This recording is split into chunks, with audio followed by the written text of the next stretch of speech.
मंगलमय अकारण करुणा वरुणालय परात्पर अखिलेश्वर तड़िद्युति विनंदक पीतांबरधारी भक्तवांछा कल्पतरु भगवान श्री राधा कृष्ण जी की वांगमयी प्रतिमूर्ति श्रीमद् भागवत महापुराण ज्ञान यज्ञ का आज पंचम दिवस, जिसमें शुभ संकल्पित होकर श्री बटुकेश्वर भगवान, सदगुरुदेव भगवान, समस्त आचार्य, वैदिक विद्वान, संगीत विशारद आचार्यगण,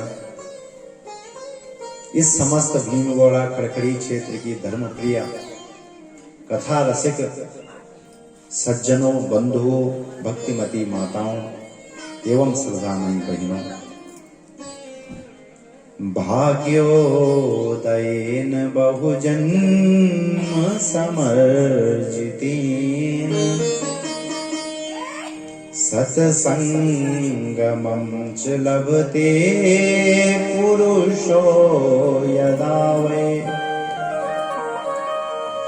अज्ञान हेतु कृत मोहमदान्धकार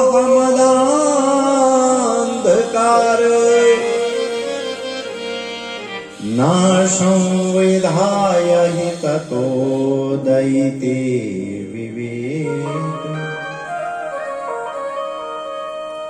निगम कल्पतरोर्गलितं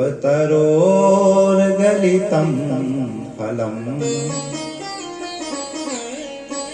शुकमुखादमृत द्रव संयुतम् पिबत भागवतं रसमालयम् मुहुरहो रसिका भूरि भावुका।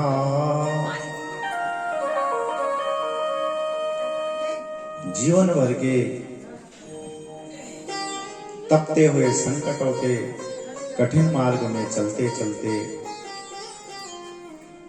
इस पीड़ित हृदय को आनंद देने वाली भगवान की कथा है,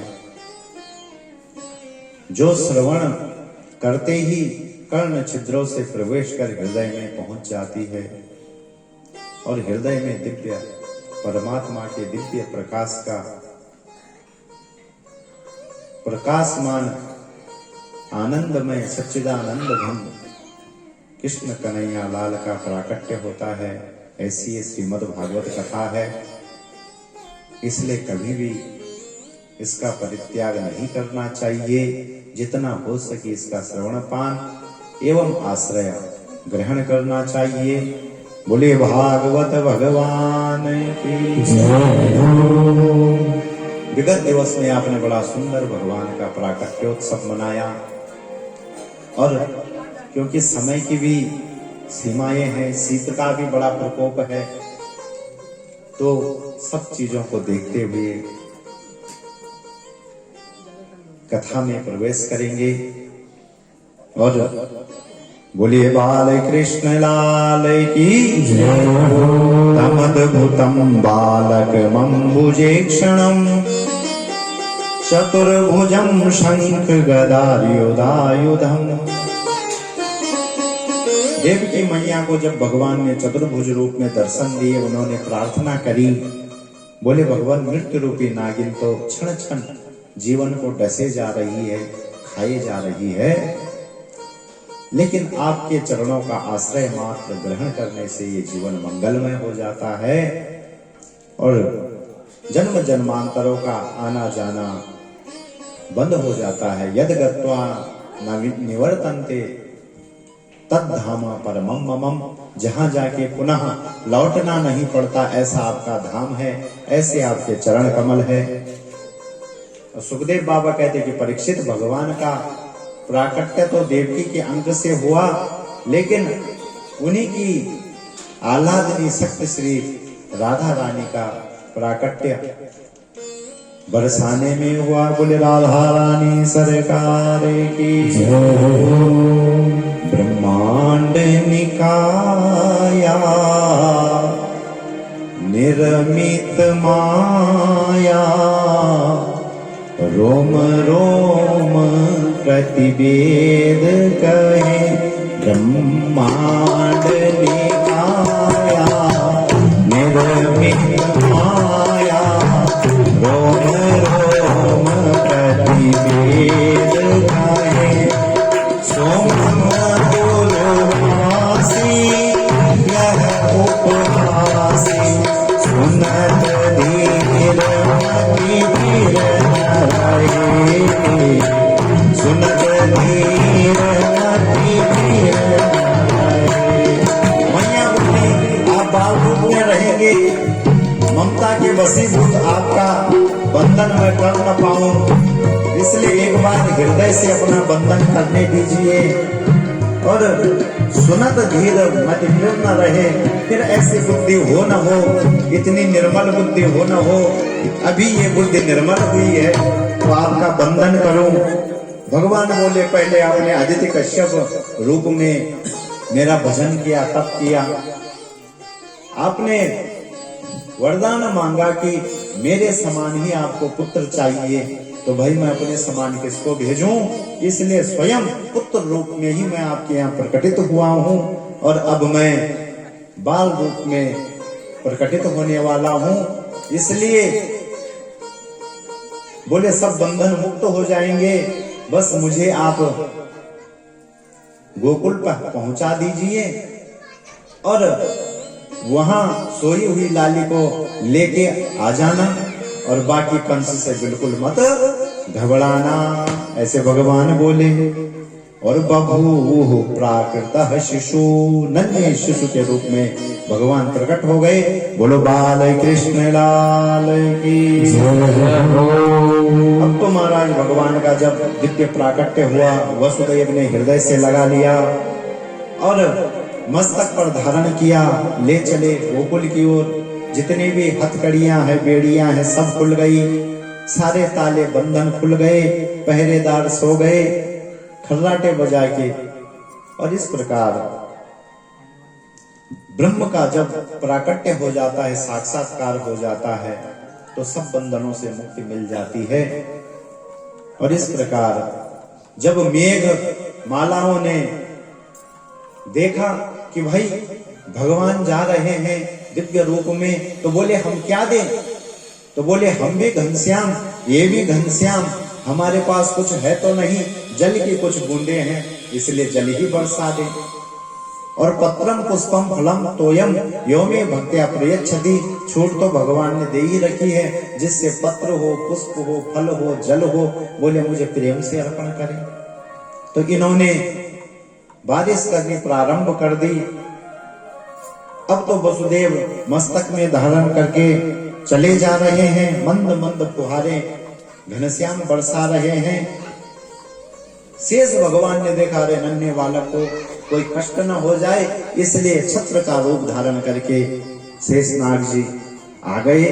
बोलो शेष भगवान की जय। निवारयन प्रणिन मन। अब तो यमुना जी जो भगवान की प्राण प्रिया है, इन्होंने देखा, बोले प्राण प्रिया ने जब जन्म लिया है दिव्य रूप में, प्रकाश के रूप में प्रकटित हुए हैं, तो थोड़ा दर्शन तो बोली मैं भी करूं। और यमुना में महाराज बाढ़ आ गई। अब यमुना मैया चली तो अपने प्राण प्रियतम के दर्शनों के लिए थी, लेकिन ससुर जी की दाढ़ी का स्पर्श पहले हो गया। तो भगवान ने कहा कहीं पिताजी कोई न डुबाती चली जाए, तो इसलिए भगवान ने अपना नन्हा सा चरण कमल निकालकर यमुना के जल से छुआ दिया। तो भगवान ने ये देखा कि वही मिलन की लहर यमुना में जो आ गई है, तो ये तो अविवेकी होकर बढ़ी चली आ रही है, लेकिन हमारे पिताजी भी तो डूबते जा रहे हैं। तो इसलिए भगवान ने अपने पाद का स्पर्श किया। और कुछ विद्वान ऐसे भी कहते हैं कि मिलन की लहर में उच्छृंखल होकर यद्यपि यमुना बढ़ी चली तो आई, लेकिन भगवान ने कहा कि प्रेम के वशीभूत तुम तो बढ़ी चली आ रही हो, पर बड़े बुजुर्गों का तो सम्मान करना चाहिए। इसलिए भी पाद प्रहार भगवान ने किया और नंद भवन में वसुदेव पहुंचे। योग माया के द्वारा सब सो रहे थे, ब्रजवासी सब सो रहे थे। निद्रा के वशीभूत प्रसूति गृह में जाके लाला को छोड़ आए, लाली को उठा के ले आया। बंदी गृह में पहुंचते ही सब पहरेदार पुनः उठ गए, पुनः सब बंधन बंध गए। बोले जब माया के वशीभूत होते हैं तो बंधनों में पुनः बंध जाते हैं, लेकिन माया के जो पति माधव हैं, इनके चरण कमलों का आश्रय यदि लेवें तो संसार के समस्त बंधन छूट जाते हैं। और इस प्रकार कंस को महाराज खबर चली कि बालक का जन्म हुआ है। आया, देवी की बहुत गिड़गिड़ाई, यह लाला नहीं लाली है। पहले तो छोड़ दिया, पुनः ध्यान आया, क्या पता किस रूप में मेरा काल प्रकटित हो। तो नन्ही बालिका को पैर पकड़कर भूमि में पटकने ही वाला था कि वो नन्ही बालिका आकाश में जाकर अष्टभुजी रूप देवी के रूप में दिव्य रूप धारण करके प्रकटित हो गई। बोलो जगदम्बे मैया की जय। भगवान की योग माया ही साक्षात यहाँ पर प्रकटित हुई। भगवान ने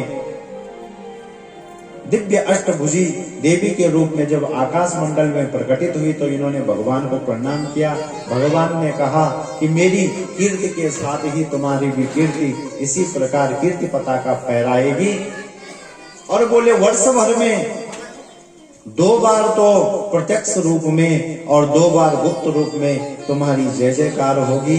बोलो जगदम्बे मैया की जय। और जो कोई बोले तुमको भजे तो आप तो कृपा करोगी ही करोगी, बोले मैं डबल कृपा करूंगा। बोलो बाल कृष्ण लाल की जय। और अब महाराज नंद भवन का वर्णन है।